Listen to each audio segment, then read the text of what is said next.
ചാന്തുപൊട്ട് ചെയ്യുന്ന സമയത്ത് ശരിക്കും ഞാൻ സിനിമ പൂർണ്ണമായിട്ടും വിട്ട് ആർട്ട് ഡയറക്ഷൻ മതിയാക്കിയ ഒരു സമയത്തായിരുന്നു ചാന്തുപൊട്ട് തുടങ്ങുന്നത്. അപ്പോൾ അതിന് തൊട്ട് മുമ്പ് ചെയ്തത് തിളക്കമായിരുന്നു. അപ്പോൾ അത് കഴിഞ്ഞിട്ടാണ് തിളക്കം, അതും ഈ ജയരാജൻ്റെ ഒരു നിർബന്ധം കൊണ്ടാണ്. ഞാൻ ആർട്ട് ഡയറക്ഷൻ നിർത്തുകയും എൻ്റെ എൻസൈക്ലോപീഡിയയിലേക്ക് തിരിച്ച് ജോലിക്ക് ജോയിൻ ചെയ്യുകയും ചെയ്ത സമയമായിരുന്നു.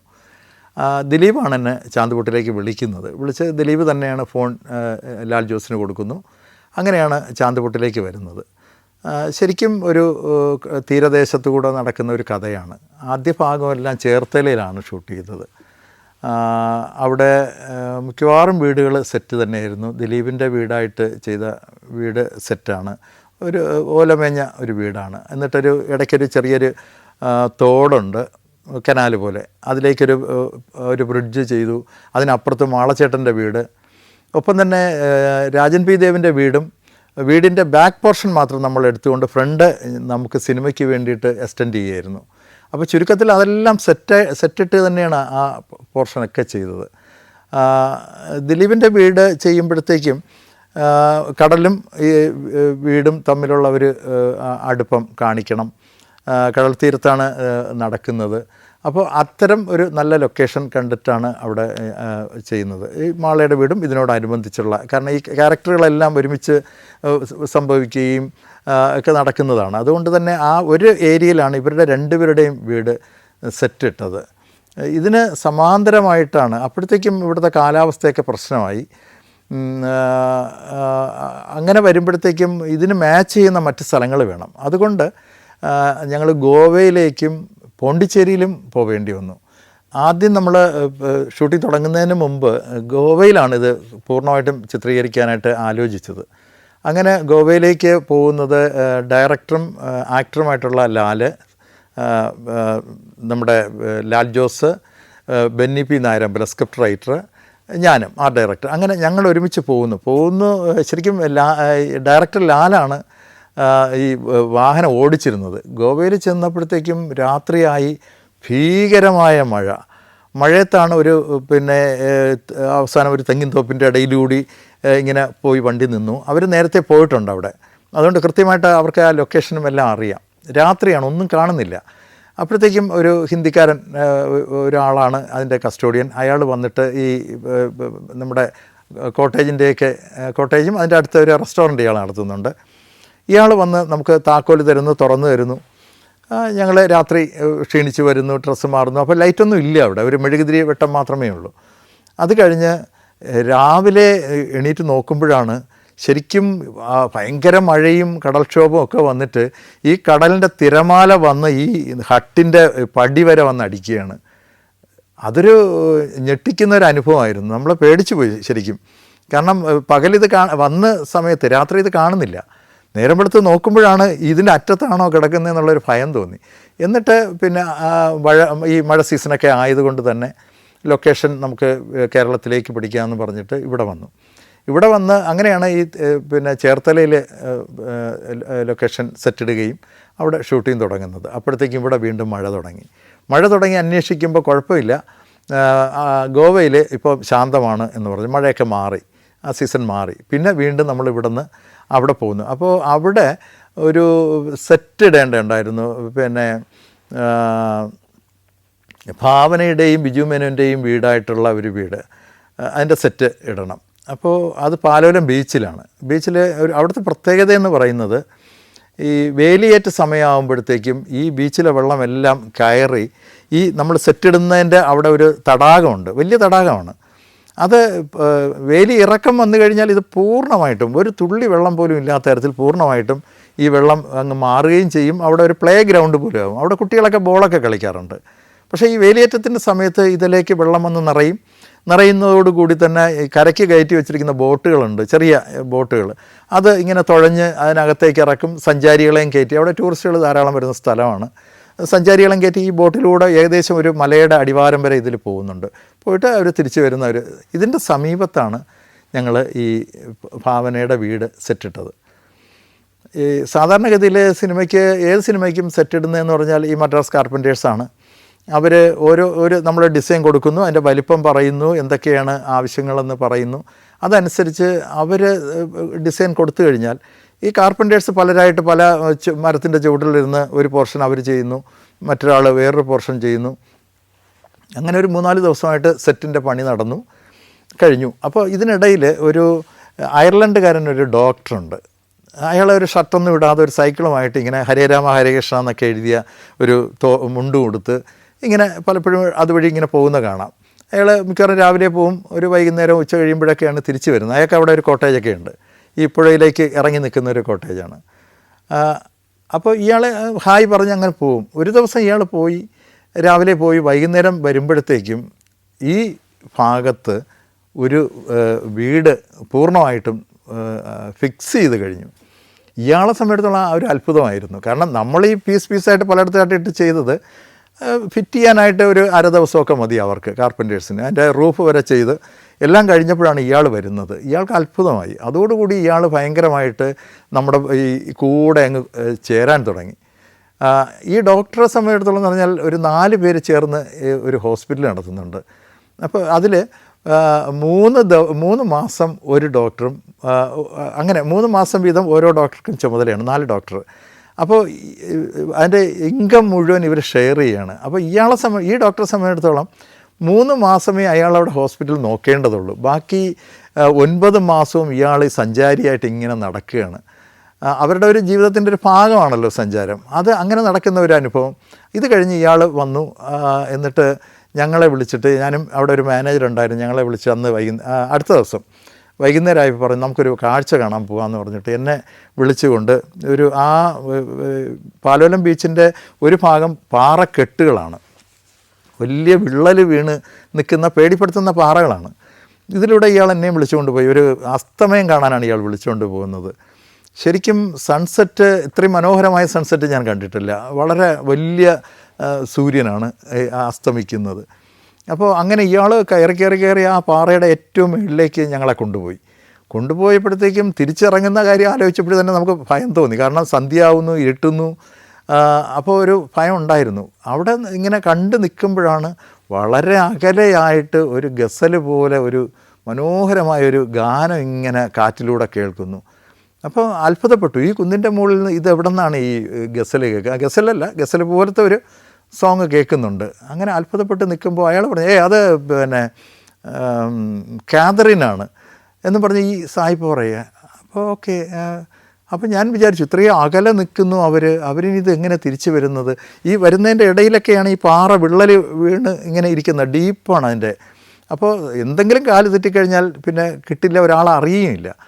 അപ്പോൾ ആ ഒരു ആശങ്കയോട് കൂടിയാണ് കുറേ കഴിഞ്ഞപ്പോഴത്തേക്ക് ഞങ്ങൾ കുന്നിറങ്ങി ഇങ്ങ് താഴെ വന്ന് കുറേ കഴിഞ്ഞപ്പോഴാണ് ഈ കാതറിൻ വരുന്നത്. കാതറിൻ വന്നു. അവിടെ ഡോൾഫിൻ കുഞ്ഞുങ്ങളൊക്കെ കളിക്കുന്ന ഒരു മനോഹരമായ ഒരു കടൽ തീരമാണത്. അവിടെ നിൽക്കുന്നു, ഇവർ വരുന്നു, അവർ അങ്ങോട്ടും ഇങ്ങോട്ടും ഈ ചുരുട്ട് മാറി വലിക്കുന്നു.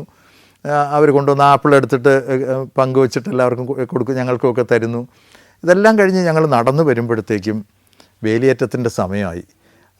ഞങ്ങൾ അങ്ങോട്ട് പോകുമ്പോൾ കടൽ ആ സൈഡിൽ കൂടെ നന്നായിട്ട് നടന്നു പോകാനുള്ള മണൽ വിരിച്ചിട്ട മാതിരി രസകരമായ ഒരു തീരമായിരുന്നു അത്. അതിൻ്റെ സൈഡ് കീഴ്ക്കാന്തൂക്കായ പാറയാണ്, മലയാണ്. തിരിച്ച് പോകാൻ തുടങ്ങുമ്പോഴത്തേക്കും വേലിയേറ്റം വന്നു. കടൽ പൂർണ്ണമായിട്ട് മലയുടെ അടിവാരം വരെ വന്നു. ശരിക്കും ഈ ആദ്യമായിട്ട് പോകുന്നവരെ സംബന്ധിച്ചുള്ള ഒരു ഭയം തോന്നുന്നതാണ്. പക്ഷേ അയാൾ വളരെ കോൺഫിഡൻസോടു കൂടി പല പ്രാവശ്യം വന്നതിൻ്റെ ഒരു അനുഭവത്തിൽ അയാൾ ഞങ്ങളെ കൂട്ടി ഇങ്ങോട്ട് വരികയൊക്കെ തിരിച്ചു വന്നു. അപ്പോൾ അത്തരം ഒരു നല്ല അനുഭവം അവിടെ ഗോവയിൽ ഉണ്ടായിട്ടുണ്ട്. അവിടെ വേറെയും കുറേ സെറ്റുകൾ, അതിൻ്റെ ബാക്കി വരുന്ന ദിലീപും ഭാവനയും ഓടി ഒളിക്കുകയും ഒരു ഫൈറ്റ് നടക്കുകയൊക്കെ ചെയ്യുന്ന അതിൻ്റെ ബാലൻസ് ചെയ്തത് ഇവിടെയാണ്, ഈ എറണാകുളത്ത് നമ്മുടെ FACTയുടെ അടുത്താണ് അത് ചെയ്യുന്നത്. ഒരു ഗ്രൗണ്ടിൽ സെറ്റിടുകയായിരുന്നു. അങ്ങനെ ഏകദേശം ബാക്കി കുറച്ച് പോർഷൻ ഇവിടെ പോണ്ടിച്ചേരിയിൽ ചെയ്തു. പോണ്ടിച്ചേരിയിൽ അപ്പോഴത്തേക്കും ഗോവയിലെ കഴിഞ്ഞു, പിന്നെ പോണ്ടിച്ചേരിയിലേക്ക് പോയി. അവിടുത്തെയും കാലാവസ്ഥ മാറിയപ്പോഴത്തേക്കും പോണ്ടിച്ചേരി പോയി. പോണ്ടിച്ചേരി പോകുമ്പോൾ കാണുന്ന ഒരു കാഴ്ച നമ്മൾ ആ സിനിമയിൽ ഉപയോഗിച്ചിട്ടുണ്ട്. ഒരു സ്ഥലത്തേക്ക് ചെല്ലുമ്പോൾ ആ സോങ്ങൊക്കെ പോണ്ടിച്ചേരിയിലാണ് ചെയ്യുന്നത്. ആ മണ്ണിൽ കിടന്ന് ഉരുളുകയും കടലിലേക്ക് പുഴയിലേക്ക് വീഴുകയൊക്കെ ചെയ്യുന്ന ഒരു സോങ്ങൊക്കെ അവിടെയാണ് ചെയ്യുന്നത്. ആ വണ്ടികളൊക്കെ തൂങ്ങി നിൽക്കുന്ന കുറേ സെറ്റിൻ്റെ ഇട്ടിട്ടുള്ളതും ഒക്കെ പട്ടം പറത്തുന്നതൊക്കെ ആ ഭാഗത്താണ് ചെയ്തത്. അഴകപ്പനായിരുന്നു ക്യാമറാമാൻ. അവിടെ ചെല്ലുമ്പോൾ കാണുന്ന കാഴ്ച മണലിലൂടെ ഈ പിന്നെ സ്പോർട്സ് സൈക്കിൾ ഉരുട്ടി പോകുന്ന മാതിരി പാട് കിടക്കുന്നു. അവിടെ ആരും വന്നിട്ടില്ല ആ കടൽ തീരത്ത്. അപ്പോൾ അങ്ങനെ നോക്കി ഇതിൻ്റെ റൂട്ട് നോക്കി പോകുമ്പോൾ പൊന്തക്കാടുകൾക്കിടയിലേക്ക് ഇതൊന്ന് അവസാനിക്കുകയാണ്. നോക്കിയപ്പോൾ ശംഖാണ്. ശംഖ് ഞാൻ ജീവനുള്ള ശംഖിനെ കണ്ടിട്ടില്ല. അപ്പോൾ ഈ ശംഖ് ഇങ്ങനെ പോകുന്നത് അതിൻ്റെ ശംഖിനേക്കാൾ വലിയ കാലുകളാണ് പുറത്തേക്ക് വരുന്നത്. JCBയുടെ കാലുകൾ പോലെ ഇങ്ങനെ പുറത്തേക്ക് ഉണ്ട്. അത് നടന്നു പോകുന്ന പാതകളാണ് ഈ വഴിയിലൂടെ കാണാൻ പറ്റിയത്. ആ ശംഖുകളെ നമ്മൾ സോങ്ങിനകത്ത് ഉപയോഗിക്കുകയും ചെയ്തിട്ടുണ്ട്. Slovenia, Montenegro, Serbia, Panama. സഞ്ചാരം വോളിയം നമ്പർ 13 ഫുൾ HDയിലുള്ള ഈ അപൂർവ ദൃശ്യയാത്രാ വിവരണ ശേഖരം സ്വന്തമാക്കാൻ 9995444222 എന്ന നമ്പറിലേക്ക് സഞ്ചാരം എന്ന് SMS ചെയ്യൂ. ശ്രീ ബാലു കിരീത്ത് ഡയറക്റ്റ് ചെയ്ത ഒരു സിനിമയാണ് വെണ്ടർ ഡാനിയൽ. വളരെ വക്രബുദ്ധിയായിട്ടുള്ള ഒരു ക്യാരക്ടറാണ് അതിനകത്ത് തിലകേട്ടൻ ചെയ്തിരിക്കുന്നത്. തിലകേട്ടനോടൊപ്പം തന്നെയാണ് ജഗതി ശ്രീകുമാറും ജയതി ചേട്ടനും ചെയ്തിരിക്കുന്നത്. ഒരു സറ്റയറിലൂടെ പോകുന്ന ഒരു മനുഷ്യൻ്റെ വക്രമായ പെരുമാറ്റം എത്രമാത്രം ദുരന്തങ്ങളിലേക്ക് കൊണ്ടെത്തിക്കുമെന്നുള്ളതിൻ്റെ ഒരു നല്ല ഉദാഹരണമായ ഒരു സിനിമയാണ് വെണ്ടർ ഡാനിയൽ. ഇതിൻ്റെ ഷൂട്ടിങ്ങിനിടയിൽ ഒറ്റപ്പാലത്തായിരുന്നു ഷൂട്ട് ചെയ്തത്. അപ്പോൾ സോങ്ങിന് വേണ്ടി കുറേ സ്ഥലങ്ങളൊക്കെ ഞങ്ങൾ ചില ഡിസൈൻസൊക്കെ കാണിച്ചിട്ട് സോങ് കേട്ട് കുറേ ഡിസൈൻസ് ഞാൻ ഡയറക്ടറെ കാണിച്ചു. അദ്ദേഹത്തിന് ഇഷ്ടപ്പെട്ടു. അത് ഫ്ലോറിൽ ചെയ്യുന്ന തരത്തിലുള്ള സെറ്റുകളായിരുന്നു. അപ്പോൾ വലിയ ബഡ്ജറ്റിലൊന്നും ചെയ്യാതിരിക്കുന്ന സിനിമകൾ പലപ്പോഴും ആ ഒറ്റ ഷെഡ്യൂളിലൊക്കെ തീർക്കാനാണ് ശ്രമിക്കുന്നത്. അപ്പോൾ ഒറ്റപ്പാലത്ത് അങ്ങനെ ഒരു സ്റ്റുഡിയോ ഫ്ലോറൊന്നും ഇല്ല. അപ്പോൾ പകരം നമ്മൾ എന്ത് വേണമെന്നുള്ള ഇങ്ങനെ ആലോചിച്ചിട്ട് പല സ്ഥലങ്ങളും നോക്കി അവസാനം ഒറ്റപ്പാലത്തിനടുത്തുള്ള ഒരു തീപ്പെട്ടി ഫാക്ടറി കിട്ടുന്നു.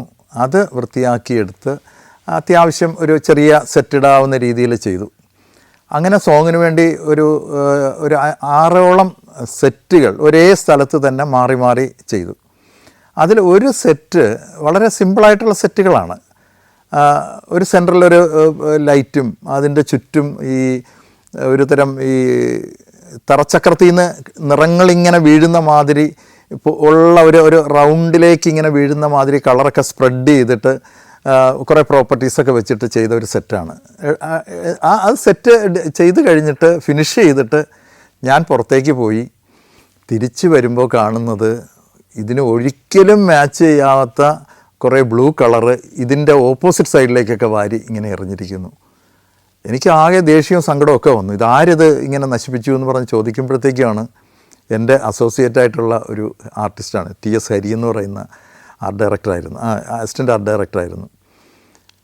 പിന്നെ എന്ത് ചെയ്യാനാണ്, അവസാനം അതുകൊണ്ട് തന്നെ ആ സെറ്റ് നമുക്ക് ഉപയോഗിക്കാൻ പറ്റാതെ വന്നു. പിന്നെ അത് മാറി വേറെ ചെയ്യേണ്ടി വന്നു.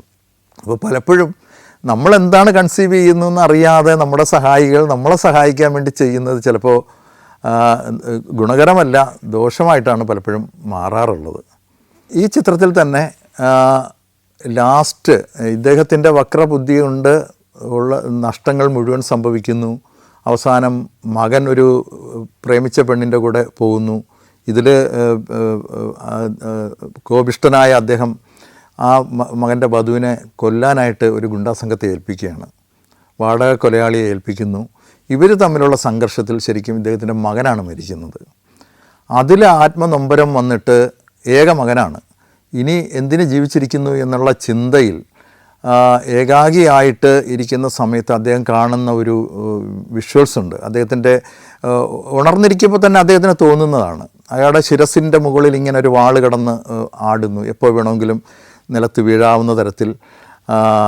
അത് കഴിഞ്ഞാൽ അയാൾ കാണുന്ന വിഭവസമർത്ഥമായിട്ടൊരു ടേബിൾ സെറ്റ് ചെയ്ത് വെച്ചിരിക്കുന്നു. അതിൽ ഒരു താലത്തിൽ ഇദ്ദേഹത്തിൻ്റെ തല മാത്രം ഇങ്ങനെ വിഷണ്ണനായിരിക്കുന്ന ഒരു മുഖം, അതിലേക്കാണ് ഈ വാൾ വന്ന് വീഴുന്നത്. ഇത് കണ്ട് ഇയാൾ ഞെട്ടി മാറുന്നതാണ് ആ ഷോട്ട്. അപ്പോൾ ഇങ്ങനൊരു ഷോട്ട് എടുക്കാനായിട്ട് തിലകേട്ടൻ്റെയോട് ഇതെങ്ങനെ പറയും? കാരണം എന്ന് പറഞ്ഞാൽ ഡയറക്ടർ നേരത്തെ ചിലപ്പോൾ ഒരു പക്ഷേ സൂചിപ്പിച്ചിട്ടുണ്ടാവും, എങ്കിലും ഈ താലത്തിലേക്ക് അദ്ദേഹത്തിൻ്റെ ശിരസ് വെക്കണമെങ്കിൽ ആ താലം കട്ട് ചെയ്ത് നേരത്തെ വെക്കണം. അതിൻ്റെ അടിയിലുള്ള ടേബിൾ കട്ട് ചെയ്യണം, ആ ഷീറ്റ് കട്ട് ചെയ്യണം, എല്ലാം കട്ട് ചെയ്ത് അതിന് അടിയിലൂടെയാണ് അദ്ദേഹത്തിൻ്റെ ശിരസിനെ ഇങ്ങനെ മുകളിലേക്ക് കൊണ്ടുവരാൻ പറ്റുക. അപ്പോൾ തിലകേട്ടനെ പോലെ ഇത്രയും സീനിയറായിട്ടുള്ള ഒരാൾ അത്രയൊക്കെ മെനക്കെടാൻ തയ്യാറാവുമോ എന്നുള്ളൊരു ആശങ്കയുണ്ടായിരുന്നു. അങ്ങനെ ഡയറക്ടർ എന്നെയാണ് ചുമതലപ്പെടുത്തിയത്. ഒന്ന് പുഷ്പരാജനൊന്ന് പറയൂ, ഇത് സാറിന് ബുദ്ധിമുട്ടുണ്ടെങ്കിൽ, തിലകേട്ടന് ബുദ്ധിമുട്ടുണ്ടെങ്കിൽ നമുക്ക് വേറെ രീതിയിലെടുക്കാം, ഇതൊഴിവാക്കാം, അപ്പോൾ അങ്ങനെ ഒന്ന് അവതരിപ്പിച്ചാൽ മതി എന്ന് പറഞ്ഞു. ഞാൻ ചെന്ന് തിലകേട്ടൻ്റെ അടുത്ത് പറഞ്ഞു, ചേട്ടാ ഇങ്ങനെ ഒരു വിഷ്വൽ പ്ലാൻ ചെയ്തിട്ടുണ്ട്, അപ്പോൾ ചേട്ടന് ബുദ്ധിമുട്ടാണെങ്കിൽ അത് നമുക്ക് മാറ്റി വയ്ക്കാം എന്നാണ് ഡയറക്ടർ പറയുന്നത്. എന്തുകൊണ്ട് അതിനെന്താ നമുക്ക് ചെയ്യാമല്ലോ എന്ന് പറഞ്ഞുകൊണ്ട് യാതൊരു മടിയും കൂടാതെ തിലകേട്ടൻ എത്രയോ സമയം ആ ടേബിളിൻ്റെ അടിയിലിരുന്നു. എന്നിട്ട് ചേട്ടൻ ഇരുന്ന് കഴിഞ്ഞാലേ നമുക്ക് ബാക്കി സെറ്റ് ചെയ്യാൻ പറ്റുള്ളൂ. കൃത്യമായിട്ട് അതിലേക്ക് ലൈറ്റപ്പ് ചെയ്യുന്നതും ആദ്യം ജനറലായിട്ട് ചെയ്തെങ്കിലും അതിൻ്റെ ഒരു ഫൈനലിലേക്ക് വരാനായിട്ട് കുറച്ച് സമയം അങ്ങനെ ഇരിക്കണമായിരുന്നു. പക്ഷേ ഒരു തടസ്സവും ഇല്ലാതെ തിലകേട്ടൻ അതിരുന്നു. ആ ഷോട്ട് ഇപ്പോഴും നോക്കിയാലും അറിയാം, വളരെ ഒരു ഷോക്കിംഗ് ആയിട്ടുള്ള ഒരു നല്ല ഒരു ഷോട്ടായിട്ടാണ് എനിക്ക് തോന്നുന്നത്. ഞാൻ വർക്ക് ചെയ്ത ഒരു സിനിമയുടെ ചലച്ചിത്രത്തിൻ്റെ പേരും ഡയറക്ടറുടെ പേരും ഞാൻ പറയുന്നില്ല. അതിൻ്റെ ഷൂട്ടിങ് കുതിരമാളികയിലായിരുന്നു. കുതിരമാളികയുടെ മുകളിലത്തെ നിലയിൽ സോതി തിരുനാളൊക്കെ പണ്ട് കവിത എഴുതിയിരുന്നു, പത്മനാഭസ്വാമി ക്ഷേത്രത്തിലേക്ക് കവിത എഴുതിയിരുന്നു എന്നൊക്കെ, കീർത്തനം എഴുതിയിരുന്നു എന്ന് പറയുന്ന ആ റൂമിലായിരുന്നു ഷൂട്ട് ചെയ്തിരുന്നത്. അവിടെ കുറച്ച് ആയുർവേദ മരുന്നുകളും ഒക്കെ ഇട്ടിട്ട് ജയറാമാണ് നായകൻ. അദ്ദേഹത്തിന് തളം വയ്ക്കുന്നതും ഒരു ഭ്രാന്തിൽ നിന്ന് അദ്ദേഹത്തെ മാറ്റിയെടുക്കുന്ന ഒരു രീതിയായിരുന്നു. അവിടെ ലൊക്കേഷൻ കാണാൻ വരുമ്പോൾ തന്നെ ഡയറക്ടർ എൻ്റെ അടുത്ത് പറഞ്ഞിരുന്നു, അതൊരു സോങ്ങിലൂടെയാണ് അദ്ദേഹത്തിൻ്റെ അസുഖം മാറുന്നത്. അപ്പോൾ അവിടെ വരുമ്പോൾ തന്നെ ഡയറക്ടർ നമുക്ക് എന്തൊക്കെ ചെയ്യാം എന്നിങ്ങനെ എന്നോട് ചോദിച്ചിരുന്നു. അപ്പോൾ മുമ്പ് സുഹൃതത്തിൽ MD സാർ പറഞ്ഞ ഒരു ഹോളിസ്റ്റിക് കൺസെപ്റ്റ് ഉണ്ട് ഒരു ഹോസ്പിറ്റലിൻ്റെ. ഞങ്ങളത് മസനഗുഡിയിൽ വെച്ചിട്ടാണ് അത് ചെയ്തത്. അപ്പോൾ അതിൻ്റെ ഒരു ഉള്ളിൽ എൻ്റെ മനസ്സിൽ അത് കിടന്നതുകൊണ്ട് ഞാൻ അദ്ദേഹത്തോട് പറഞ്ഞു, ഈ ആയുർവേദ ട്രീറ്റ്മെൻറ്റ് അദ്ദേഹം പ്ലാൻ ചെയ്തതാണ്. തളം വെക്കുക, പിന്നെ എണ്ണയിടുക, അത്തരം കുറേ ഇതിലൂടെയാണ് ഇദ്ദേഹത്തിലൊരു മാറ്റം വരുന്നത്. ഇപ്പം ഞാൻ പറഞ്ഞു, അങ്ങനെയാണെങ്കിൽ ഒരു ഹോളിസ്റ്റിക് ട്രീറ്റ്മെൻറ്റൂടെ വെച്ചാലോ. അപ്പോൾ അദ്ദേഹം ചോദിച്ചാൽ അതെന്താണ്? അപ്പോൾ ഞാനിങ്ങനെ പറഞ്ഞു, സുഹൃതത്തിൽ നമ്മൾ ചെയ്തതാണ്, അതിന് സമാന്തരമായി നമുക്ക് വേറെ ചിലത് ആലോചിക്കാം, യോഗ, മെഡിറ്റേഷൻ, അല്ലെങ്കിൽ പിന്നെ അക്യുപഞ്ചർ പോലുള്ള എന്തെങ്കിലുമൊക്കെ അത്തരത്തിൽ നമുക്ക് കുറച്ച് എല്ലാം കൂടെ ചേർത്ത് കൊണ്ടൊരു രീതി ചെയ്താലോ എന്ന് പറയും. അപ്പോൾ അദ്ദേഹത്തിന് അത് വളരെ ഇഷ്ടമായി. അപ്പോൾ ഈ കുതിരമാളികയിലേക്ക് കയറി പോകുമ്പോൾ ഞാൻ പറഞ്ഞു, അങ്ങനെയാണെങ്കിൽ നമുക്ക് ഈ നടുമുറ്റത്ത് അതങ്ങ് സെറ്റിൽ ചെയ്താലോ. അപ്പോൾ അദ്ദേഹം പറഞ്ഞു അത് കൊള്ളാം, അപ്പോൾ നമുക്ക് ഈ പാട്ടിൻ്റെ ആദ്യത്തെ ഈ ആയുർവേദ ട്രീറ്റ്മെൻറ്റിലൂടെ തുടങ്ങുന്നത് കഴിഞ്ഞാൽ നമുക്കിതിലേക്ക് വരികയും ചെയ്യാമല്ലോ എന്ന് പറഞ്ഞു. അങ്ങനെ മുകളിൽ ഈ കുതിരമാളിയുടെ മുകളിലത്തെ നിലയിൽ എല്ലാം എടുത്തു. ഉച്ചയ്ക്ക് ബ്രേക്ക് ചെയ്തു. അപ്പോൾ ബ്രേക്ക് ചെയ്യുന്നതിന് മുമ്പ് തന്നെ ഞാൻ ഈ താഴെ സെറ്റ് ചെയ്യുന്നുണ്ടായിരുന്നു.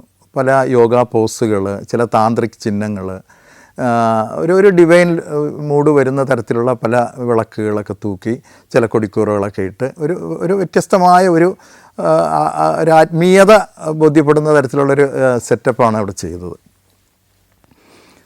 മുകളിലത്തെ ഷൂട്ടിംഗ് കഴിഞ്ഞിട്ട് ഉച്ചയ്ക്ക് ഊണ് കഴിക്കാനുള്ള ബ്രേക്കായി. ഞങ്ങൾ താഴോട്ട് സ്റ്റെപ്പ് വഴി ഇറങ്ങി നടുമുറ്റത്തേക്ക് എത്തിയപ്പോഴാണ് അദ്ദേഹം ഇത് കാണുന്നത്. അപ്പോൾ എന്നോട് ചോദിച്ചു, ഇതെന്താ ചെയ്തിരിക്കുന്നതെന്ന് പറഞ്ഞ് ഇങ്ങനെ ചോദിച്ചു. അപ്പോൾ ഞാൻ പറയാം, അല്ല നമ്മൾ അന്ന് പറഞ്ഞിരുന്നല്ലോ ഇങ്ങനെ ഒരു കൺസെപ്റ്റ്, അപ്പോൾ അതിന് വേണ്ടിയിട്ടാണ് ചെയ്തത് എന്ന് പറഞ്ഞു. അപ്പോൾ പെട്ടെന്ന് അദ്ദേഹം ചോദിച്ചു, അതിനുള്ള ജൂനിയർ ആർട്ടിസ്റ്റുകളെ എല്ലാം ഏർപ്പാട് ചെയ്തിട്ടുണ്ടോ എന്ന് ചോദിച്ചു. ഇദ്ദേഹം ഞാൻ മുമ്പും വർക്ക് ചെയ്തിട്ടുണ്ട്, ഞാനുമായിട്ട് നല്ല ബന്ധമുള്ള ആളാണ്, വളരെ മനസ്സുകൊണ്ട് ഇഷ്ടമുള്ള ആളാണ്. പക്ഷേ ഇദ്ദേഹം ആ ഒരു സ്വാതന്ത്ര്യം വെച്ചിട്ട് തന്നെ ഞാൻ ചിരിച്ചുകൊണ്ട് പറഞ്ഞു, അത് പ്രൊഡക്ഷൻ്റെ പണിയല്ലേ, നമ്മുടെ പണിയല്ലല്ലോ എന്നിങ്ങനെ പറഞ്ഞു. അദ്ദേഹത്തിന് അത് ഇഷ്ടപ്പെട്ടില്ല പെട്ടെന്ന്. അപ്പോൾ ഞങ്ങൾ ബെന്നി പി നായരമ്പലം, രാജൻ പി ദേവേട്ടൻ, ഈ ഡയറക്ടർ, ഞങ്ങളെല്ലാം ഒരുമിച്ചാണ് ഊണ് കഴിക്കാനായിട്ട് ഇറങ്ങി വരുന്നത്, പ്രതാപൻ ക്യാമറാമാൻ. അപ്പോൾ പെട്ടെന്ന് അദ്ദേഹം ഒട്ടും പ്രതീക്ഷിക്കാത്ത തരത്തിൽ കഴിയില്ലെങ്കിൽ കളഞ്ഞിട്ട് പോ പുഷ്പരാജ് എന്നും പറഞ്ഞിങ്ങനെ ഷൗട്ട് ചെയ്തുകൊണ്ട് പറഞ്ഞു. എനിക്കത് ഭയങ്കര ഷോക്കിംഗ് ആയിട്ട് തോന്നി. ശരിക്കും മുന്നോട്ട് നീങ്ങുന്നില്ല. എങ്കിലും ഞങ്ങൾ ഭക്ഷണം കഴിക്കാനായിട്ട് പോയിരുന്നു. പ്രൊഡക്ഷൻ ബോയ്സ് ഞങ്ങൾക്ക് ഭക്ഷണം വിളമ്പുന്നു. രാജേട്ടനുണ്ട്, അതിൻ്റെ അടുത്ത് ഞാനിരിക്കുന്നു, അതിനപ്പുറം ഡയറക്ടർ ഇരിക്കുന്നു, ബെന്നി പി നായരമ്പലമുണ്ട്, പ്രതാപനുണ്ട്, മറ്റു പലരും ഉണ്ട്, എക്സിക്യൂട്ടീവ് ഉണ്ട്, പ്രൊഡക്ഷൻ എക്സിക്യൂട്ടീവ് അരവൻ മോഹനാണ്. അപ്പോൾ എനിക്ക് ഭക്ഷണം കഴിക്കാൻ പറ്റുന്നില്ല. ഞാനങ്ങ് തണുത്തുപോയി. ഞാൻ നോക്കുമ്പോൾ അദ്ദേഹം കഴിക്കുന്നുണ്ട്, ബാക്കി എല്ലാവരും മൗനമാണ്. അതിനുശേഷം പിന്നെ എല്ലാവരും ഒരു മൗനത്തിലേക്ക് അങ്ങ് മാറി. ആരും പ്രതീക്ഷിക്കാത്തൊരു സംഭവമായിരുന്നു. പക്ഷേ എനിക്കിതിങ്ങനെ എൻ്റെ മനസ്സ് വല്ലാണ്ട് പരിഭ്രമിക്കുന്നു, ക്ഷോഭിക്കുന്നു. കുറച്ച് കഴിഞ്ഞ് അപ്പോൾ നോക്കുമ്പോൾ എല്ലാവരും ചെറുതായിട്ട് കഴിച്ചു തുടങ്ങി. കുറച്ച് കഴിഞ്ഞപ്പോൾ ഞാൻ പറഞ്ഞു, എനിക്ക് വർക്ക് ചെയ്യാൻ കഴിയില്ല എന്ന് ബോധ്യപ്പെട്ടാൽ ഞാൻ അന്ന് എൻ്റെ പണി നിർത്തും. വർക്ക് ചെയ്യാൻ അറിയാമെന്നുള്ളതുകൊണ്ട് തന്നെയാണ് നിൽക്കുന്നത്. ഞാൻ ഒന്നുകൂടി അന്നേരത്തെ ഒരു ഇതിൽ പറഞ്ഞു, കൂടുതൽ ഭരിക്കാൻ വരരുത്, നമ്മൾ തമ്മിൽ 30-35 ദിവസത്തെ കോൺട്രാക്റ്റേ ഉള്ളൂ. പെട്ടെന്ന് അങ്ങ് പറഞ്ഞു പോയതാണ്. പറഞ്ഞു കഴിഞ്ഞപ്പോൾ ഈ ഡയറക്ടർ ഭക്ഷണമൊക്കെ അവിടെ വെച്ചു. അദ്ദേഹം എണീറ്റ് കയ്യും കഴുകിപ്പോയി. അപ്പോൾ ആകെ ഒരു വല്ലാത്തൊരു മൂഡിലേക്ക് മാറി. ഞാനെന്തായാലും ഭക്ഷണം കഴിച്ചു, രാജേട്ടനൊക്കെ കഴിച്ചു, എല്ലാവരും ബാക്കിയുള്ളവരൊക്കെ കഴിച്ചു. അത് കഴിഞ്ഞ് കൈ കഴുകാനായിട്ട് വന്നപ്പോൾ ഞാൻ രാജേട്ടൻ്റെ അടുത്ത് പറഞ്ഞു, ചേട്ടാ ക്ഷമിക്കണം, ചേട്ടനെ പോലുള്ള ഒരാളിരിക്കുമ്പോൾ ഞാനങ്ങനെ പറഞ്ഞ് ശരിയായില്ല എന്ന് എനിക്കറിയാം. അപ്പോൾ രാജൻ പി ദേവനോട് പറഞ്ഞത്, പുഷ്പ നീ അത് പറഞ്ഞില്ല നിന്നെ ഞാൻ തല്ലുമായിരുന്നു. കാരണം നീ നിൻ്റെ പണി നന്നായിട്ട് ചെയ്യുന്നുണ്ടോ എന്ന് നമുക്കറിയാം, എല്ലാവർക്കും അറിയാം. അങ്ങനെയൊന്നും ഒരാളിനെ ഭരിക്കാനൊന്നും വിടരുത് എന്ന് പറഞ്ഞിട്ട് രാജേട്ടനാണ് എന്നെ ശരിക്കും സമാധാനിപ്പിക്കുന്നത്. അപ്പോഴത്തേക്കും ട്രിവാൻഡ്രത്തെ ഷൂട്ടിംഗ് കഴിയാറായി. പിന്നെ ഉള്ളത് ഊട്ടിയിലാണ്. അപ്പോൾ ഞങ്ങൾ തമ്മിൽ അങ്ങനെ സംസാരിക്കാതെ ആയി. അദ്ദേഹം എന്തെങ്കിലും പറയാനുണ്ടെങ്കിൽ എൻ്റെ അസോസിയേറ്റിനോട് പറയും. അങ്ങനെ പിന്നെ 1 ദിവസത്തെ 2 ദിവസത്തെ ഷൂട്ടിങ്ങേ ഉണ്ടായിരുന്നുള്ളൂ ട്രിവാൻഡ്രത്ത്. ഞങ്ങൾ ഊട്ടിയിലേക്ക് പോയി. ഊട്ടിയിൽ പോകുമ്പോൾ പ്രധാനമായിട്ട് ഒരു സോങ്ങിൻ്റെ കുറച്ച് എടുക്കണം. അതൊക്കെ നേരത്തെ തന്നെ സെറ്റൊക്കെ റെഡിയാക്കി വെച്ചിരുന്നു. അതെല്ലാം ചെയ്തു. പിന്നെ ഒരു റെസ്റ്റോറൻറ്റിൽ ഒരു സീനുണ്ടായിരുന്നു, ഒരു ബൊഫേ സീനാണ്. അപ്പോൾ ഒരു വലിയ ഹോട്ടലാണ് നമ്മൾ ഷൂട്ട് ചെയ്യാനായിട്ട് എടുത്തത്. അതുകൊണ്ട് തന്നെ അവിടെ ബൊഫേക്കൊന്നും ആർട്ട് ഡയറക്ടർ ഒന്നും ചെയ്യേണ്ടതില്ല. നമുക്ക് എന്തൊക്കെ ആവശ്യമുണ്ടെന്ന് പറഞ്ഞാൽ അവരത് കൃത്യമായി സെറ്റ് ചെയ്തോളും. അവിടെ പിന്നെ ക്രെയിൻ ഇട്ടു, പിന്നെ റിഹേഴ്സൽ എടുക്കാൻ ലൈറ്റപ്പൊക്കെ ചെയ്തു. റിഹേഴ്സൽ എടുക്കാനായിട്ട് ജയറാമും കലാഭൻ മണിയൊക്കെ വന്ന് നിന്നു. അത് കഴിഞ്ഞപ്പോഴത്തേക്കും അത് കഴിഞ്ഞ് ഡയറക്ടർ വന്നിട്ട് അന്നേരം പറഞ്ഞു, എനിക്ക് ഈ ഒരു ഇവിടെ ഒരു ടേബിൾ ഇടണം, ടേബിൾ നിറച്ച് ഐസ്ക്രീം വേണം. അപ്പോൾ നമുക്കെന്താ ബുദ്ധിമുട്ട്, അവിടെ ഹോട്ടലിൽ പറഞ്ഞു, അവിടെയുള്ള ഐസ്ക്രീം എല്ലാം എടുത്തു വെച്ചു. ഊട്ടിയാണ്, ഐസ്ക്രീമൊക്കെ വളരെ കുറച്ച് ആൾക്കാർ ഉപയോഗിക്കാറുള്ളൂ, തണുപ്പാണ്. എങ്കിലും ആ ഹോട്ടലിലുള്ള എല്ലാ ഐസ്ക്രീം അവിടെ നിരത്തി. അദ്ദേഹം പറഞ്ഞു, എനിക്കിത് പോരാ, നിറച്ച് വേണം, കുറേ കൂടി ഇത് ഫുള്ളായിരിക്കണം എന്ന് പറഞ്ഞിട്ട് പറഞ്ഞു. അപ്പോൾ ഞാനിത് പ്രൊഡക്ഷൻ എക്സിക്യൂട്ടീവിൻ്റെ അടുത്ത് പറഞ്ഞു, അരവമോഹൻ്റെ അടുത്ത് പറഞ്ഞു, ഇങ്ങനെ ഊട്ടിയാണ്, ഐസ് കിട്ടുന്നത് കാര്യം സംശയമാണ്, നിങ്ങൾ ആരെയെന്ന് വെച്ചാൽ എടുത്ത് എത്രയെന്ന് വെച്ചാൽ മേടിക്കുക, ഇതെനിക്ക് പ്രത്യേകിച്ച് ആർട്ട് ഡയറക്ടർക്ക് ഉണ്ടാക്കാൻ പറ്റുന്നൊരു സാധനമല്ല, അതുകൊണ്ട് തന്നെ നിങ്ങളത് മേടിച്ചോളുക എന്ന് പറഞ്ഞു അരവമോഹൻ. അപ്പോൾ തന്നെ അരവമോഹനൊക്കെ ഈ വിഷയം അറിയാം. അതുകൊണ്ട് അദ്ദേഹത്തിൻ്റെ അസിസ്റ്റൻസിനെയും എൻ്റെ സഹായികളെയും വിട്ട് ആ ഊട്ടിയിലുണ്ടായിരുന്ന സ്ഥലം മുഴുവൻ അരിച്ചു പറക്കി ഉള്ള ഐസ്ക്രീം എല്ലാം കൊണ്ടുവന്ന് മേശപ്പുറത്ത് നിരത്തി. അത് കഴിഞ്ഞപ്പോഴത്തേക്കും ഞാൻ എന്നിട്ട് പതുക്കെ ആ ഹോട്ടലിൽ തന്നെയാണ് താമസിക്കും. ഞാൻ എൻ്റെ റൂമിലേക്ക് പോയി. ഇനി കൂടുതൽ സംഘർഷത്തിനൊന്നും വയ്യാന്ന് വിചാരിച്ചിട്ട് ഞാൻ എൻ്റെ റൂമിൽ പോയിരുന്നു. കുറച്ച് കഴിഞ്ഞപ്പോൾ പ്രൊഡ്യൂസർ വിളിക്കുന്നു, റൂമിലേക്ക് ഫോൺ ചെയ്യുന്നു. ഞാൻ എവിടെയുണ്ടെന്ന് ചോദിച്ചു. ഞാൻ പറഞ്ഞു, സാർ ഞാൻ റൂമിലുണ്ട്, ഒന്ന് താഴെ വരണമെന്ന് പറഞ്ഞു. താഴെ വന്നപ്പോഴത്തേക്കും അദ്ദേഹം ചോദിച്ചു, എന്താണ് പ്രശ്നം, സെറ്റ് റെഡിയല്ല എന്ന് പറഞ്ഞിട്ട് ഡയറക്ടർ ഷൂട്ട് ചെയ്യുന്നില്ല. അപ്പോൾ ഞാൻ പറഞ്ഞു, സാർ എന്നോട് പറഞ്ഞിരുന്ന കാര്യം ബൊഫേ സെറ്റപ്പാണ്, അത് പൂർണ്ണമായിട്ടും ചെയ്തു, ഐസ്ക്രീം വേണമെന്ന് പറഞ്ഞു. ഇവിടെ ഉള്ളത് എടുത്ത് വെച്ചിട്ട് കിട്ടാത്തത് കൊണ്ട് ഊട്ടിയിൽ കിട്ടാവുന്നത് മുഴുവൻ ഈ മോഹൻ്റെയൊക്കെ കെയറാഫിലാണ് എല്ലാം ശേഖരിച്ച്, ഇതിനപ്പുറം ഒന്നും ചെയ്യാനില്ല, എന്താണ് ചെയ്യേണ്ടത്? പിന്നെ മാത്രമല്ല, നമ്മളിത് കേരളത്തിൽ നടക്കുന്ന കഥയാണ്. കേരളം പോലെ ഒരു സ്ഥലത്ത് ഒരിക്കലും ഐസ്ക്രീം ഫ്രീസറിലല്ലാതെ പുറത്ത് ഇങ്ങനെ നിരത്തി വെക്കില്ല, അങ്ങനെ ഒരു കാലത്തും ചെയ്യില്ല. അപ്പോൾ എന്തൊരു അബദ്ധമാണ് ഈ പറയുന്നത് എന്ന് പറഞ്ഞപ്പോഴാണ് ശരിക്കും ഡയറക്ടർക്ക് അദ്ദേഹം പറഞ്ഞ അബദ്ധം ബോധ്യപ്പെട്ടതെന്ന് എനിക്ക് തോന്നുന്നു. പെട്ടെന്ന് തന്നെ അദ്ദേഹം ലൈറ്റ് ക്യാമറ എന്നൊക്കെ പറഞ്ഞ് പിന്നെ ഷൂട്ടിങ്ങിലേക്ക് പോയി. അത് ശരിക്കും ഒരു വല്ലാത്ത, നമ്മൾ തെറ്റ് ചെയ്യാതിരുന്നിട്ടും ഒരു കുരിശ് ചുമക്കേണ്ടി വന്നതിൻ്റെ ആഫ്റ്റർ ഇഫക്റ്റായിട്ട് എനിക്ക് എൻ്റെ ജീവിതത്തിൽ മറക്കാൻ പറ്റാത്തതായിട്ട് തോന്നുന്നൊരു സംഭവമാണ്. ഇവർ ഒരു 6 പേരുണ്ടായിരുന്നു. എല്ലാവരും കൂടെ വരുന്നു, പരസ്പരം നല്ല തല്ല് നടക്കുന്നു. അപ്പോൾ അവിടെ ഞങ്ങൾക്കാണ് മെജോറിറ്റി ഉള്ളത്, ഞങ്ങളുടെ ആൾക്കാരാണ് മുഴുവൻ താമസിക്കുന്നത്. അപ്പോൾ സ്വാഭാവികമായിട്ടും എല്ലാവരും ഇടപെട്ടു. ഈ 6 പേരെയും തല്ലി ഓടിക്കുകയായിരുന്നു, അവർ ജീവനം കൊണ്ട് രക്ഷപ്പെടുകയായിരുന്നു.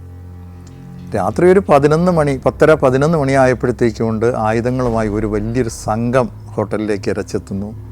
റൂമുകൾ തല്ലി തുറക്കുന്നു. ഈ അബുവിനെ അവർക്ക് കിട്ടണം.